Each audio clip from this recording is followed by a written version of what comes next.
All right. Hello, everybody, and welcome back after a long hiatus to Romancing Our Stones, your male survival guide to pop culture and media your girl will drag you to. I am Matt. And I'm Alex, and it's a little nice to be back, right? It is good to see you again, even though I've seen you. But it's good to be back on the microphones. I'll tell you that much. I mean, just so everyone here knows, we kind of took a break, a lot of life happening, but also with all the unrest and things going on around us, we didn't really feel like it was the right time to be making fun of people, but we're back right in here to make fun of people on...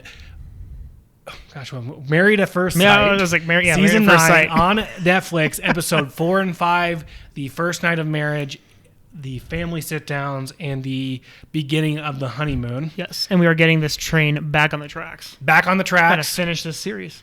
We are the combination of Thomas the Tank Engine, Strange Faces that talk, and the little engine that could, approaching the big hill of a hiatus. So now that we got the rust off, something new and big before we get into what we're drinking, we have a sponsor. Yes, our For the first show. sponsor. Thank you very much. Take it away, Matt. This episode of Romancing Your Stones is brought to you by Wash Park Lending. If you are in the market to purchase a home or refinance a loan that you're currently seeking for, visit your mortgage professionals at Wash Park Lending to get your home loan done the right way. Justin at Wash Park Lending will take a consultative approach to your home mortgage and make sure you feel comfortable and confident every step of the process. With rates right now as low as 2.75 and hovering at all-time lows, it is the perfect time to refinance or buy a new home.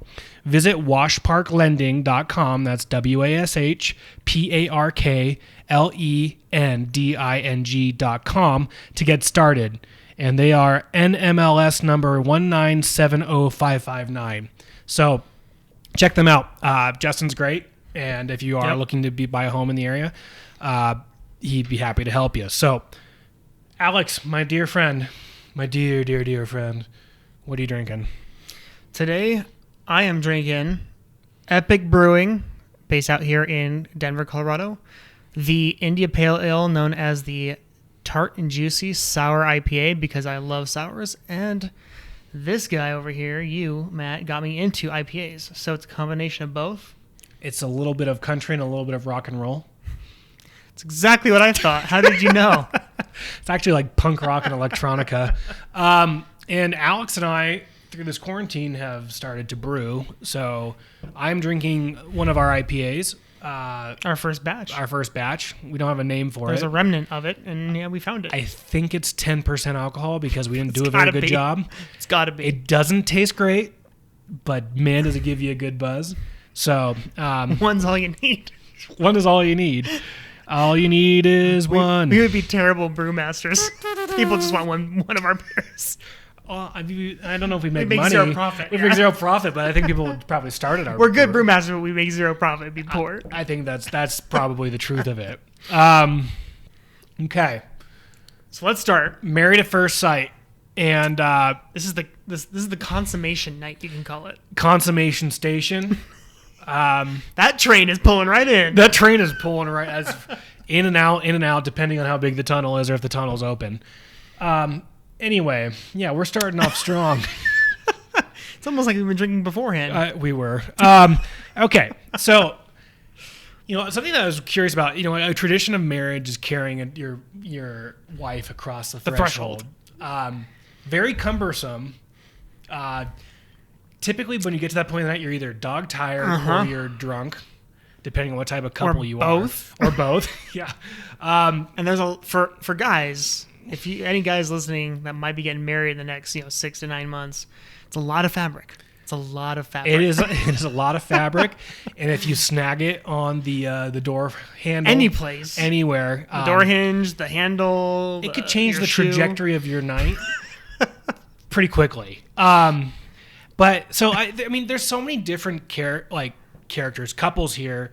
You have Elizabeth, who went straight to being naked before Jamie can even take off his tie. And then she made him put on a face mask.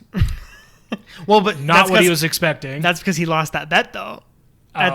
at the night. I forget what the bet was about. Well, she but said she's if I drink. No, it was the cake. It was you put cake in my face. I'm making you wear a mask with me. But she's the one who initiated it. She put cake in his face first, and then he reciprocated. Well, even if she starts, Alex, doesn't mean you get to finish. He told you not to.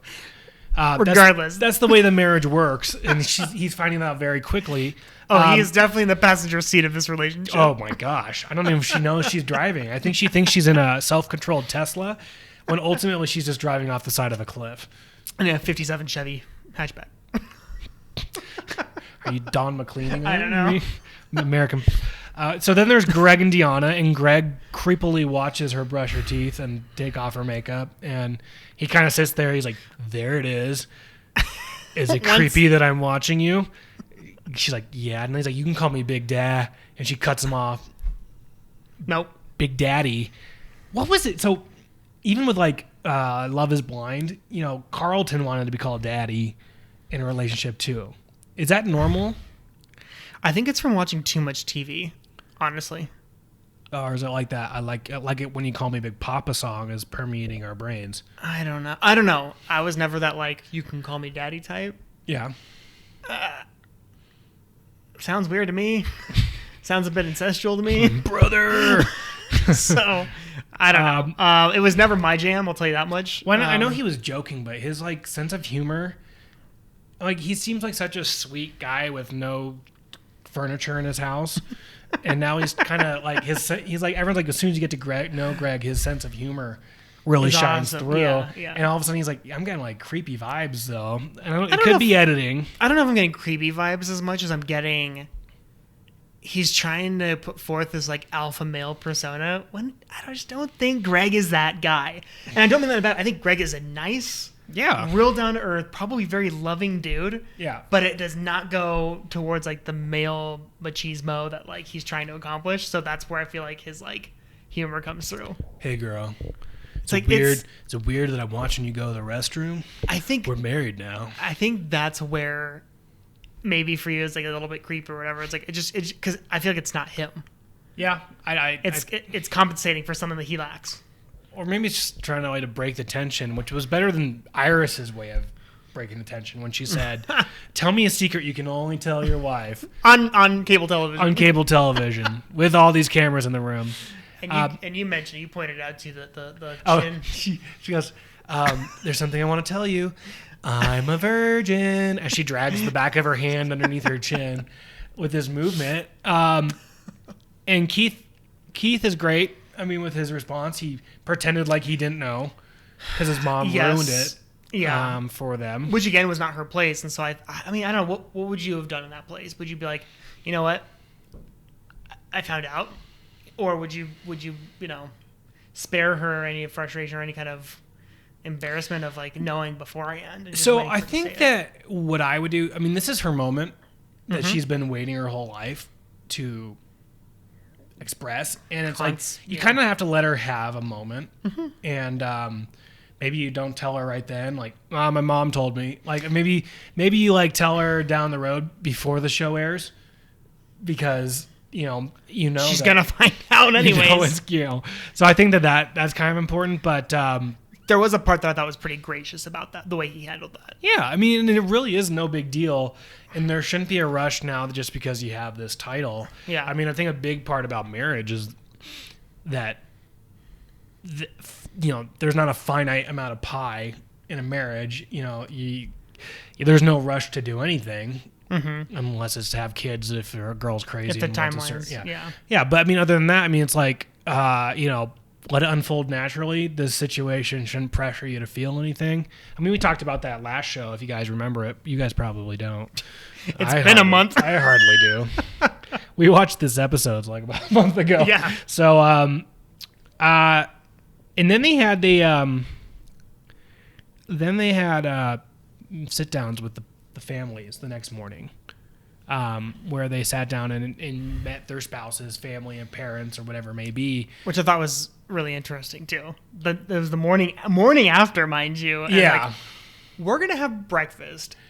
Oh, you're going to have it with her parents, or his parents, though. Great. Awesome. This is exactly what I was hoping for. Awesome. And all of them said that they didn't consummate their marriage on the wedding night. Yeah. Which I find interesting because, like you said, Elizabeth could strip down faster than Jamie could even get to his tie. Little did we know until we didn't find this out till the honeymoon, but her Aunt Flo was visiting her. Yes. Which she said is a barrier to entry. That's a double entendre. For, intimacy. Yes. Where, unless you're a germaphobe, I don't know, like...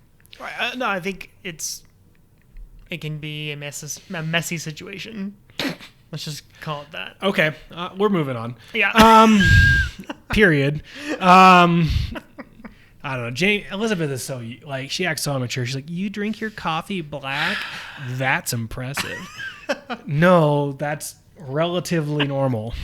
Speaking of immature, can we talk about Matt? Oh, gosh. Can you just address some of the things he says? Matt is not a good namesake for my name.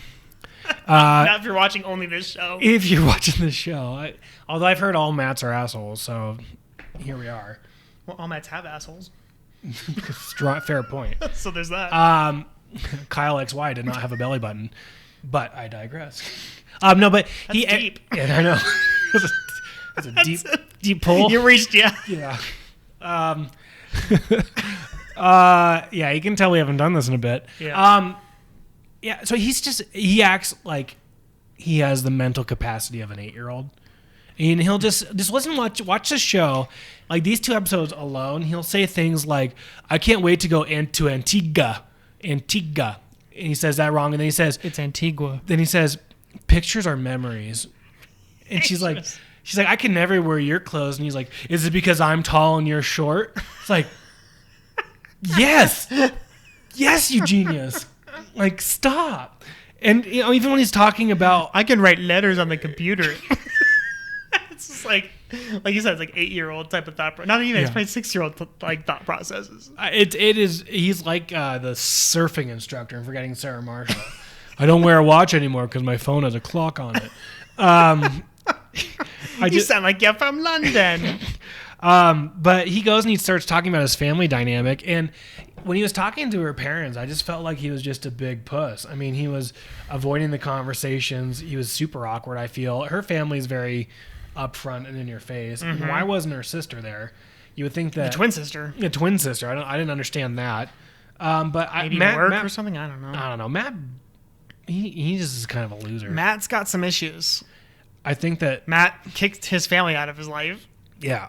He doesn't even bring them to the wedding. He, like I said, can't form full, complete adult thoughts. Yeah, they got divorced and I wasn't cool with it, so I'm having a hard time with it. Dude, you're 30. And it's... Yeah. And you got to recognize your parents are people. Mm-hmm. At a certain point in time. So they may not want to be with each other anymore. Move on. Yeah. Yeah, Take the pacifier out. Kick your booties off and put your big boy shoes on. Show some grace, dude. Like, yeah, you're really gonna kick out like the people that gave birth to you and like raised you. Well, awesome perspective. Okay. Then there's like Jamie, and Jamie is having a conversation with Elizabeth's dad, and Elizabeth's dad needs to cut the umbilical cord or do something because he said, what did he say? She's my heart, and you can't have it. Yeah, which is just what a guy wants to hear on his wedding day from his spouse's father. Yeah, you can't have her heart. Okay, cool. I'm gonna be fighting you for a while. Yeah, can't wait. Yeah, sounds good. Well, and you knew it kind of spelled trouble, not disaster, but just it spelled trouble when it's like she works for dad's company. Yes, and it's like, and they work in close proximity often. It's like, oh boy. Okay. Yeah, and I think Jamie actually is good at putting a boundary so far when he told her he's been orchestrating it pretty well. I have no complaints about Jamie. Yeah, and he's like, well, what does your dad call you? She's like, Beth. Well, you can call me whatever you want. He's like, I'll call you Elizabeth then because your dad calls you Beth. Yeah, it's like, I'm not going to conflate the two of us. No, I'm gonna delineate myself from and not only that, he's probably also calculating the fact that if you were to start calling her Beth, it would subconsciously create a rift with dad. Oh, where it's like, like again, like the whole her heart's mine. You can't have it. It's like, okay, so we're gonna make sure that we're very different people Yeah. with her. And I mean, I don't blame him for being like, okay, cool, I'm gonna call you Elizabeth because that's just how it's gonna be. And in those relationships, with women and their fathers that are super close to an unhealthy level is very wearing on a relationship because, Well, I can just see with her, if there's an issue between her and Jamie, say this was real life, she'd be going to her dad and saying, Dad, Jamie's doing this. And then she'd involve her father through the whole process towards a solution. And I don't necessarily think that the connection or the bond between mother and father, or sorry, daughter and father, is necessarily the part that's the unhealthy part. It's the boundaries that have not been established. Like you just said, there would be no boundary for her to go to dad and be like, Jamie did this the other day. Like, no. Like that's like, and her dad's unhealthy too, because her dad would get involved. Yep. He pays her damn parking tolls. I mean, he's going to try and fix the fights that they're going to have. Yeah. I foresee that happening. Oof. Yeah. Yeah. Or heaven forbid, even if he does keep his distance, I can imagine well, my dad thought that wasn't right, or what. I could see that happening. Yeah. As a guy, that would be irritating. It would be taxing. Yeah. Because you're fighting from so many different levels and different opinions, and there's a whole lot of flags that get raised there. Also in a marriage too, it needs to be conversations that are one-on-one. As soon as you start bringing in third parties and you start teaming up, the communication changes into winning and who's right rather than compromise and finding a healthy middle. Yep. And I know this show's supposed to be funny, so yeah. Well, we were talking about Matt. Oh, that's true. Yes. Oh my gosh, my body just spasmed. Okay. Well, I do like the part that briefly when we'll just go back to Keith and Iris, because there's not a whole lot that goes on with them in these two episodes, but except their communication's great. Yeah. Well, and I will say that Keith, and to go back to when Iris was like, I'm a virgin, and he's like, his response, like he's very well spoken. Yes. And he seems like I would even argue, probably a couple years more mature than his age. Correct. Yeah, like he really does. He's the most mature person on the show. Yep. And he takes an experienced approach to things. Well, he's an empath. He's an empathetic person. Yeah. And I think that's why he's good for her. But then you have it's hard to talk about things that are going right. Because I think I'm impressed with them so far. There's going to be issues because you can tell that he's a sexual person, and that she's going to. And he says he's willing to wait, but I mean, I think honestly for her, it's going to be more of a fear factor than anything else. He's going to get in trouble for his past. I think. I think she's going to not hold him to the standard of it was before me, before he knew me. That's my prediction. You got to hear it here first. And then you have Greg and Deanna. And Deanna tells Greg that he compliments her too much and he needs to stop. Yeah, that's something that I don't know which way I want it as a guy. If I'm dating a girl, right? Do you want the girl that you always feel like you need a compliment because maybe they got more of a fragile self-esteem? Or that, which is the other way, which is stop compliments. Again, I guess it comes out maybe a love language thing. All right, so I would say Deanna, the spoken word is not her love language. The complimenting or the. I don't know if she knows what her love language is. Yeah. I don't know what her love language is. Like you said, does she? Because she, she's so fearful of being pooped on by a bird.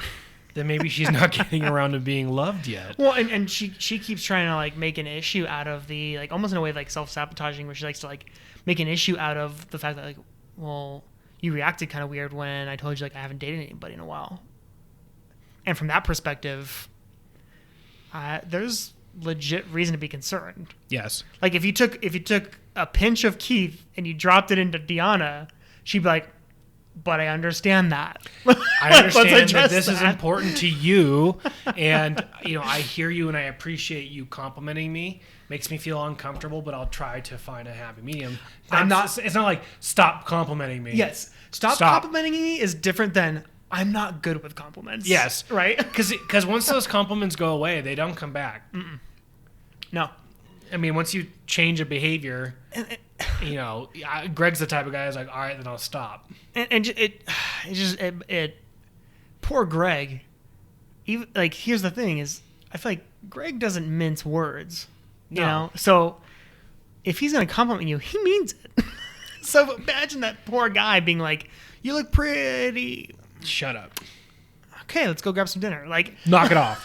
Like not even like she might even be him, but he might want to say like, "You look wonderful tonight." Shut up. But be like, he's not gonna say it. He's like, okay. I hate you. Like, I don't know. There's grace, and I think that you need to have grace, especially in the situation when you're married to a stranger. Have grace for someone's quirks. And when you're figuring this stuff out, like you said, with people who just got married yesterday. Yeah. Like you're figuring, even when you've been dating somebody for years and you get married, you're still figuring each other out. Yeah. 'Cause especially you're figuring out how you are as husband and wife. And so I felt kind of for Greg that night. Although I mean, he does stuff to get himself kind of like, all right, I don't feel sorry for you. Yeah, but him watching her brush her teeth, like there it is. Yeah, girl. Yeah. If that doesn't make you feel insecure, I don't know what does. There it is. And then you have like Jamie and Elizabeth, right? And their girls were talking. We decided to get matching tattoos, like his lips on my ass or my lips on his ass. And the neighbor's like, "Oh, that's so cute. That's adorable." What? That's so white trash. Oh my gosh. What? And then Jamie and Elizabeth got in a fight. They all played volleyball, which I still don't understand why she got upset about. But yeah, let's talk about this. So they're on their honeymoon, and then she decides to go shower. Mm-hmm. And he decides to have lunch with another couple because she said she's going back into the room. Yeah. And she was mad at him that he did not follow her. Because she set expectations for herself that he would come with her. Yes. It doesn't sound like she asked him to come. Nope. There was at least from the editing, it does not sound like she's like, "You want to go?" And there was an expectation, and he said he was hungry, and so he ate. So pose this question to you. On your honeymoon, is it okay if you wanted to get a bite and say your wife is tired where she can get a nap and you can go eat a sandwich? Tell me that. I mean, he's not out of... Does the honeymoon change the situation? He's not out of jail in my book, because here's the thing. He's still on bachelor mode. He like, I bet you, even though they're like married, he's probably still in they're like dating mode. It's like she can do whatever the hell she wants. He's not internalizing this husband and wife deal concept yet, which is like, sorry, like you guys, like when they say two become one, like you guys do a lot of stuff together. Not that I'm saying he's gonna hop in the shower with her, but it's like she's gonna go and get ready or something. Then he'll go and he'll postpone eating because they're probably gonna go get something afterwards, right? Yeah. So the husband move is saying like, all right, guys, like, hey, guys, we're gonna take it back in, right? And the reason I'm saying that, where he's not completely out of jail, is like, the flip side of that is she needs to communicate better. And like, and again, part of this comes from being in an established relationship and knowing each other, where there maybe are some nonverbal cues, or maybe there's a little nod that's like, hey, I want to get out of here. And he'd go, all right, cool, let's do it. Right. Yeah. And so there's that teamwork mentality. But again, like, they're just part of it, chalk it up to like, they've been dating for 2 days, 24 hours. Like, yeah. And I mean, he pulled a bachelor move. He pulled like a dating move, where it's like, oh, I'm gonna go hang out and grab a bite to eat with my friends. Yeah, that's true. I mean, but I'm curious though. Like, say it's just like a vacation as opposed to a honeymoon. Now you're a married man and you got the best wife that's listening right now. If she got tired and you wanted to go get one more beer or another sandwich, I mean, I don't think she'd be mad at you for staying and eating a sandwich if she was tired and went back to the room, which I think is like. But I mean, where do you come down on? Would you not get that beer to go lay down, and even if you didn't want to lay down? I don't know. I mean, I guess it's case by case. Well, here's the thing: is would I be apprehensive to ask her, or to like say like, well, hey, I'm gonna stay around and hang around here? No, because she'd be like, cool, do your thing, have fun. Yeah. Yeah. Like, well, so you communicate about it, yeah. which is different. But if she's going to go shower and get ready for dinner, then...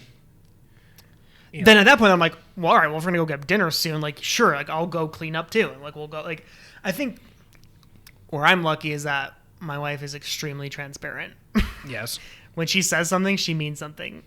There's been very rare occasion where, like, there's been miscommunication because we both haven't been saying what we mean. Yeah. But we've had those conversations. We've had them but then I had an issue too with them because she was using absolutes in her fight when she was yelling with him. Oh yeah. You don't care. You always. You this or that. It's like that's the road to destructive communication. Mm-hmm. Yeah. No, she did use some pretty big absolutes, and she kept bragging how she was swan diving in the sand. But if you're not doing well and you're swan diving in okay, A for effort, but F for execution. You know, you didn't have to dive in the sand. There's sand in my JJ, is what she kept saying. Like, okay, like trophy. I don't know if you're a girl that's like cool with getting a little sand like under the bikini. I don't know. Like again, this gets chalked up to like they don't know each other. Yeah, and then I don't like remember. She's chalking it up to him not caring. And it's like whoa, like I don't know who you are yet. Yeah, and then so I mean, there's other conversations I had. Greg had a straightforward conversation with Deanna about his fears about her not being in a relationship for 10 years. Valid. I thought he was communicating himself well, and she did not respond well. No, she just looked repulsed. It's like those are conversations that you have to have. And then you also have Iris and Keith talking about phones in a relationship, which I think is our generation's problem, you know, because our lives are on our phone. Yep. So where do you find that balance? And I don't know the answer to this. Of being on your phone, you know. I think it's individualistic. I think, but again, this comes back to the conversation of having boundaries. You know, I'll tell you one thing. Like one thing that my wife and I try and do is like when we're having dinner, we're phones down. When we're having meals, when we're hanging out together, like it's phones down. Now, granted, do I fail at that still? Yeah. Does my wife kindly remind me that I'm failing at it? Yes. Right? Like, but again, like, I think she patiently stamps her foot. Well, but I think it comes back to like what you were talking about earlier too, is grace and boundaries. Yeah. Grace and boundaries and communication can solve a lot of problems. A lot of problems. I believe it. I mean, you know, it's interesting though. It's like as husband and wife, you are together a lot of the time, and the expectation that there is zero phones, I think, is the expectations that there's also like zero alone time. Like going back to the Elizabeth and Jamie thing, like when you're spending 24/7 together, essentially. I mean, I'll tell you one thing, especially with coronavirus and working from home, like. For a while, it was, hey, I wasn't at home for 9 to 10 hours a day because I was at work and commuting and all that. Now we're both home 24/7. Yeah. We're always, like, we are each other's coworkers. And, like, it's, like, it's weird because, like, and then, again, to tie in the whole phone thing right now where it's, like, we get to dinner and it's, like, I've been talking to you all day. It's like, well, and especially with Elizabeth and Jamie. Elizabeth is a lot to handle. Like, she is. Jamie should get some time to decompress because, I mean, she is on 24/7. Something to communicate and to talk about with those two would definitely be like, hey, Jamie needs Jamie time just as well as Elizabeth is going to need Elizabeth time with her girls. Like, which I feel like they would actually establish that well. I know she's definitely like a personality, right? But like, yeah, I feel like they work well enough together. Like they would have that conversation and it would make sense for both of them. Like, yeah. Totally. Yeah. Well, I can see that. And I got to tell you, there was a part in this episode where I got PTSD, and that was for different reasons than you're thinking about. That's when they went swimming with stingrays. I got bit by a stingray in SeaWorld. Stung or bit? Bit. It was my own damn... It was my own... I've never heard of somebody getting bitten by a stingray. Has anyone else seen the first aid office at SeaWorld besides me?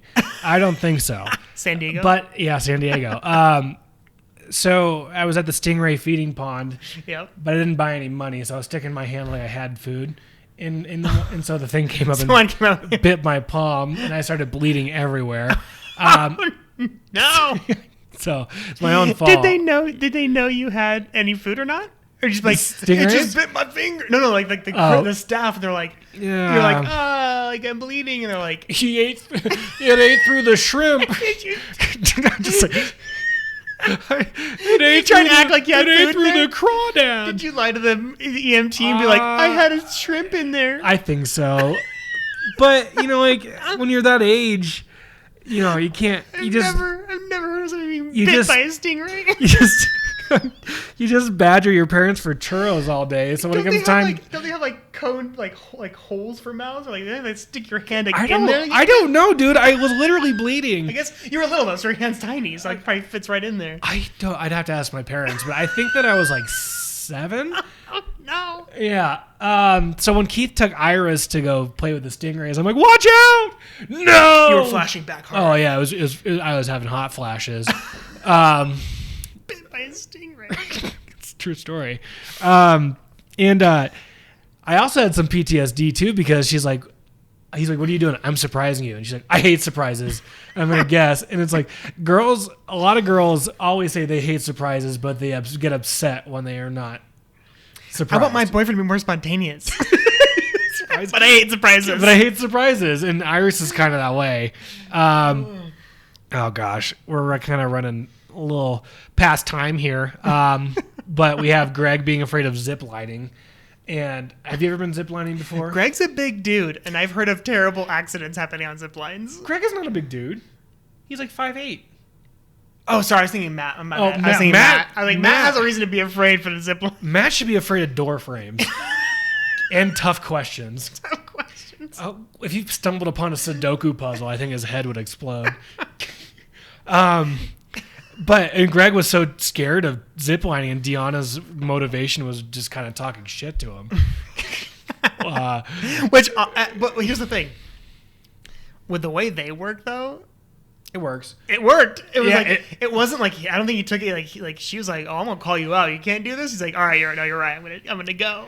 And I have seen one ziplining accident in my life, and that was my sister, and she doesn't listen to this, so I can Did the tell zip story. line bite her? No, she didn't stop. So she flew right into the tree at the end. She got kind of messed up after that. But, I'm sure that's like she went through a dude who was trying to catch her because her braking wasn't working or whatever. So she says, right? Yeah, I don't know. Well, I've heard of people like getting. If you're listening, let me know because I know you're not listening. So I've heard of people like getting stuff like caught. That one, like they get losing caught. fingers and stuff like that. But it's really You have to be. you have to mess up for it to go wrong. It's very much user error. Yeah. Yeah. So, but I did notice that Jamie and Elizabeth didn't do an activity. They're the only ones that didn't. Maybe because the volleyball tuckered around. She swan dived into the sand. She swan dived into the sand. Well, maybe you can stand up, babe, and not do that. Maybe you don't have to go diving. You for know, every ball. it's a point, and there's 21 points to win. Just let it hit. This is also not for keeps.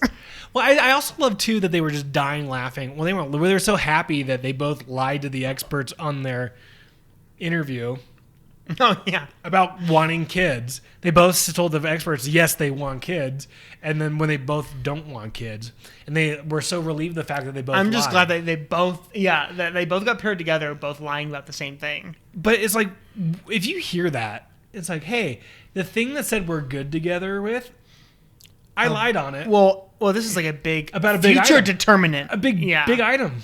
Yeah. And they both, I mean, they got lucky that they both lied. But I thought that was funny. They're doomed. They're doomed. You want my mid-season predictions? Yes. Let's go. I'll give you my. All right, mid-season predictions. Okay. Rating, and then we'll close it up. Okay. So Let's go couple by couple. And Okay. then I'll both give couple by couple. okay. So Matt and Amber, Okay. no chance they stay together. I agree. She's too good for him, Yes. and he's dumb as hell.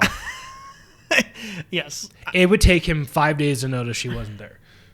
Well, I still think that there's the whole career thing. I know he's like says he's ready to settle down, Yeah. but he's a basketball player, and if he gets an offer somewhere, Yeah. Greg and Deanna. What's your prediction? I think Greg and Deanna are actually going to work. I think it's one of those things where it's like they speak each other's language, like they're on the same frequency. It might not be something I would be comfortable with in a relationship, but I feel like they just work in a weird way. Okay. I think they're going to go. I don't think they're going to make it, and I think it's going to be Deanna's fault. Okay. She's too stubborn. Because of her iron will. She's too independent right now to be in a relationship where there's compromise necessary. But you don't think that because a relationship is a new thing, she can't work her way towards being a little more, and I was like codependent, not in 8 weeks. Yeah. Not in this time frame that's allotted. Yeah. And going back to Matt and Amber, it's going to be Matt's fault that they don't. I agree. I agree. Jamie and Elizabeth. No shot in hell. No shot in hell. I completely agree with you, but I want to say I'll be the contrarian. I'm gonna say they're something weird. They're gonna make it. They're gonna make it. I think that by the end of the season, her dad and her are gonna be on the steps of the Georgia State House, or I don't know, wherever the courthouse, and they're going to be petitioning for fathers to marry their daughters. Maybe that's too bold of a prediction, but I feel pretty good about it. We'll put that on the right end, the extreme end of that scale. And I think, and it comes down to Keith and Iris. They're the only one I think they're going to make it. Really? Yeah. All right. I think Jamie and Elizabeth will work because although they are spicy and they're all over the place. How meaty are they? There are couples that's their speed. If that makes sense. I think batshit crazy. I think to the same degree of like Deanna and Greg, where I'm like they have their own speed, they have their own relationship that's like it just works between them. It's nothing that you or myself would be comfortable in being in, but for Greg it's gonna work. And I see Jamie. I think outside of Elizabeth, I don't think Jamie is a very exciting or excitable dude. Period. Well, he does. And I think with Jamie, as unhealthy as it may seem from guys like us in our perspective, she is the yin to his yang and completes that, like, what he's missing. And I think he's going to be okay with that. I think Greg and Deanna are the only ones that are going to work. And with that, you don't think Keith and Iris are going to work out? I don't think Keith and Iris are going to work. I think, and not going to say it's Iris's fault, but I'm going to say I think it's going to be Iris not really ready to just be married. I think that Iris, here's how I think. I think Iris is going to be overly emotional and concerned about Keith's sexual past. But I think by the time that this ends, she is going to take the steps necessary for herself to get over it, to recognize that he's a great guy. And she's a great girl. I think that they're both the most wholesome people in the show. Yes. And they deserve each other. But I think that she's going to get caught up on his sexual past, and that's going to come out. This is just what I'm picking up because you can tell that he's not a virgin. And, and that's not. But so, gosh, Jamie don't think was chosen to be with Elizabeth because he acts as a governor for her. Like he makes sure the engine doesn't explode. That's like their hope for them. But again, this is probably a completely terrible lens to look at all these relationships with. I'm looking for yin and I'm looking for yang. Oh gosh. And I'm saying like opposites attract, and I'm saying they each have a little bit of each other in them, and it works. And again, that's what I'm thinking. I'm thinking Keith and Iris, because they're both so good at just who they are individually. Yeah. I'm thinking either Keith's not going to be willing to wait as he said he is. Because again, saying something and actually living through something are completely different. Okay. And not that I'm saying he's not a man of his word. I'm just saying it could get to a point where he goes this is you're we're supposed to be husband and wife. I'm just not feeling it. I can see that happening potentially. But I think more so, I think it might be Iris who's going to be not just ready to be all of a sudden in a relationship like that. I don't. There's something about it. I'm not feeling it's going to take them all the way through. That's awesome. My opinion. Okay. Well, that is our predictions for the couple. Yeah. We have different opinions. Are we kind of halfway through the season? We didn't agree on any of them. Yeah. No. Well, we did. Matt and Amber are not going to work out. We agree on that. Thanks, Matt. The common denominator. All right, before we go into Stone's rating, I want to again encourage everyone, if you're looking to buy a home or refinance, be sure to check out Wash Park Lending. Reach out to Justin for just to get a general understanding of where you stand, if you can qualify for a certain loan. There's different programs being offered right now, coupled with lowest interest rates we've ever seen. Reach out to him, go to www.washparklending.com. All right, so at the end of each episode, we give a Stones rating. We each have 2 stones to give. Naturally. 2 stones means you enjoyed the episode. No stones means an act of castration is preferable to being sitting through this. And also, we have the highly touted, very often tweeted about meaty scale, which Alex will get into. But for stones, Alex, what stones do you give this? I give it a 1. I feel like the reason why we're going 2 episodes at a time is because each episode... A lot of filler. Yeah. Yeah. It's not that the show's not enjoyable. It's just I feel like they could really condense this down in a way. When I saw that there were 16 episodes this season, I was like, holy cannoli. That's a lot. But it's really 8. Yeah, I mean, to a large degree. And I give it 2 stones. Okay. And the reason why I give it 2 stones is because I do like this show because it actually is thought-provoking. Mm-hmm. And they actually tackle issues in a relationship. Yeah. And I think that we're already seeing things that, you and I could talk for longer than we have, just about from the show. I think the cast of characters is compelling. People. I guess they're people. Mm-hmm. So I'll give it 2. Okay. So that's 3 stones out of 4 for episodes 4 and 5. And tell me about, where's this come down on the meaty scale? Well, and it's funny you said that you gave it 2 because although I gave it 1, I said it was a pretty meaty episode with really quality. Like Angus? Let's not go there. It Okay. ain't Kobe beef. Okay. Okay. I would say it's a good pork chop. It's A pork chop. Yeah, it's meaty. I actually, going to steakhouses, I prefer pork chop every once in a while. Oh yeah. Rather than a fillet. I've got a pork chop recommendation for you in Denver. Then. Do you? For sure. Okay, yeah. We'll do it off air because they don't pay us. No, yet. Okay, so you've heard it here first. The meaty scale is a pork chop. 3 stones out of 4 for episodes 4 and 5. So be sure to follow us on Twitter at RO Stones Guys, on Instagram at RO Stones Guys, and on YouTube at RO Stones Guys. We tape these now for you to enjoy and watch. And so check us out there. If you have any thoughts or you have your own Stones rating, please share with us there. And we look forward to getting back to a regular schedule here shortly. So thanks for sitting down with us.